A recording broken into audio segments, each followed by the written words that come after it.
Bienvenue dans notre premier jour de jeûne et de prière. Notre texte du jour est 1 Jean 1,8 qui nous dit « Si nous disons que nous n'avons pas de péché, nous nous séduisons nous-mêmes, et la vérité n'est point en nous. Si nous disons que nous n'avons pas de péché, nous nous séduisons nous-mêmes, et la vérité n'est point en nous. » Beaucoup, en fait, d'entre nous, en fait, on a un peu cette image d'être les chrétiens parfaits. On veut montrer à tout le monde qu'on marche en nouveauté de vie, qu'il n'y a rien à changer en nous, qu'on a compris ce qu'était que de marcher avec Dieu. On vit dans la sainteté la plus extrême. Quelqu'un fait quelque chose, on est choqué parce que nous, jamais on aurait pu faire ça, etc., etc. Mais ce que la personne a fait, tu l'aurais jamais fait.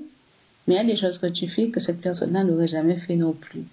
Donc, du coup, en fait, le verset nous dit, en fait, il nous rappelle quelque part notre nature pécheresse. C'est notre besoin de reconnaître qu'à cause de ça, en fait, on doit mener une vie de repentance. 1 mois, 1 semaine, 2 semaines ne vont pas passer sans que ce soit de façon consciente ou de façon inconsciente, il y ait quelque chose pour lequel tu dois te repentir et demander à Dieu pardon pour ça. Ok? Donc, moi, je regardais une vidéo aujourd'hui et on parlait du pardon. Et bon, j'ai pas beaucoup de personnes dans mon cœur, mais j'ai même personne dans mon cœur. Par contre, ma façon de dealer avec les choses, c'est pour avoir accès à moi après. Moi, je me rappelle avoir dit à une personne, si jamais il y a des problèmes avec vous là, je vais vous bloquer. Et c'est ce que j'ai fait, je les ai bloqués. Parce que ça n'allait pas du tout. Mais le Seigneur me montrait en fait que il est bon en fait. Lui, il me bloque pas. Et pourtant, en fait, je suis pas mieux que ces personnes-là, en fait. Il y a des choses encore que le Seigneur m'a montré pour lesquelles je dois prier pour arriver à le faire. Et celle qui parlait, en fait, dans l'interview, elle disait que des fois, les personnes parlent sur toi, disent des choses sur toi, font des choses qui font que elle a besoin, en fait, de rentrer dans 3 jours de jeûne et de prière pour crucifier sa chair et arriver à pardonner et arriver à passer à autre chose parce qu'elle a un vrai problème de colère, en fait. Et donc, du coup, tous et toutes, autant qu'on soit, il y a quelque chose des fois en nous, en fait. Des fois, nos parents ont raison, mais on croit qu'on sait mieux qu'eux, qu'on sait mieux la vie qu'eux. Des fois, Dieu nous parle, on prend du temps à obéir, ce qui est de la désobéissance. Des fois, la Bible recommande certaines choses. Tu as lu le verset, mais tu fais pas. Des fois, ton comportement même dans certaines situations fait ceux qui sont autour de toi douter, en fait, que tu sois vraiment converti. Voilà, il y a des choses en nous qui vont pas. Et pour cela, en fait, on a besoin de demander au Saint-Esprit quels sont les péchés qui minent ma relation avec toi ou qui font les autres douter de ma relation avec toi. Révèle-les-moi afin que je puisse me repentir. Parce que oui, si tu crois que tu es parfaite, je t'annonce que ce n'est pas le cas. Il y a une seule personne qui a marché sur cette terre et qui a été parfaite en toutes choses, c'est Jésus. Avant lui, il n'y avait pas. Après lui, il n'y avait pas. Abraham a menti, David a couché avec Bathsheba, etc., etc. Les exemples bibliques sont nombreux. Personne à part Jésus n'a été parfait. Du coup, je t'invite aujourd'hui, après ce temps de prière dans la journée, pose la question au Saint-Esprit. Prends 20 minutes, 30 minutes ce soir.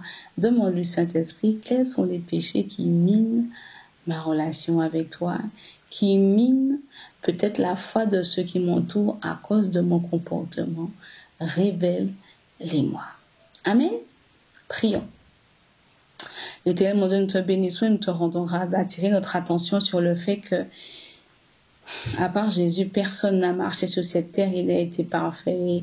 Il ne fait aucun doute, Seigneur mon Dieu, que dans ce corps de chair qui est notre véhicule, les désirs de la chair sont contraires à ceux de l'esprit. Et nous pouvons le vivre régulièrement, Seigneur. Alors que nous avons conscience de cela, nous prions, éternel mon Dieu, que tu mettes en lumière dans nos vies tous les domaines, toutes les attitudes, toutes les décisions, tous les comportements, Seigneur mon Dieu, que nous pouvons avoir, Seigneur mon Dieu, qui sont en contradiction avec ta parole, qui sont en contradiction avec tes prescriptions, qui sont en contradiction, Éternel mon Dieu, avec peut-être des choses que tu nous demandes de faire.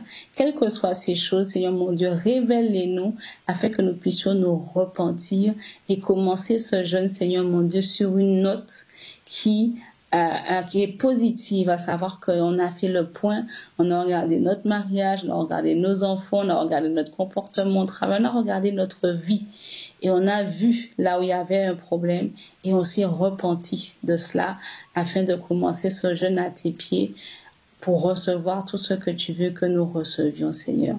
Parle-nous aujourd'hui, convainc-nous de péché, de justice et de jugement, que vraiment nos cœurs soient contrits face à ces comportements, ces attitudes, cette désobéissance, ces raisonnements que nous pouvons avoir et que nous revenions à toi, Seigneur mon Dieu, remplis, Seigneur mon Dieu, de tristesse, parce que, Seigneur mon Dieu, tu ne vas pas nous laisser comme ça, tu vas nous restaurer aussi après avoir demandé pardon et nous permettre ainsi, Seigneur mon Dieu, de quelque part remarcher avec toi sur une nouvelle note. Au nom de Jésus, Amen. Amen. Donc n'oublie pas, prends le temps dans la journée de poser la question au Seigneur. Saint-Esprit, Seigneur, quels sont les péchés qui minent ma relation avec toi ou qui minent la foi des autres qui m'observent et qui voient que mon comportement les éloigne de toi.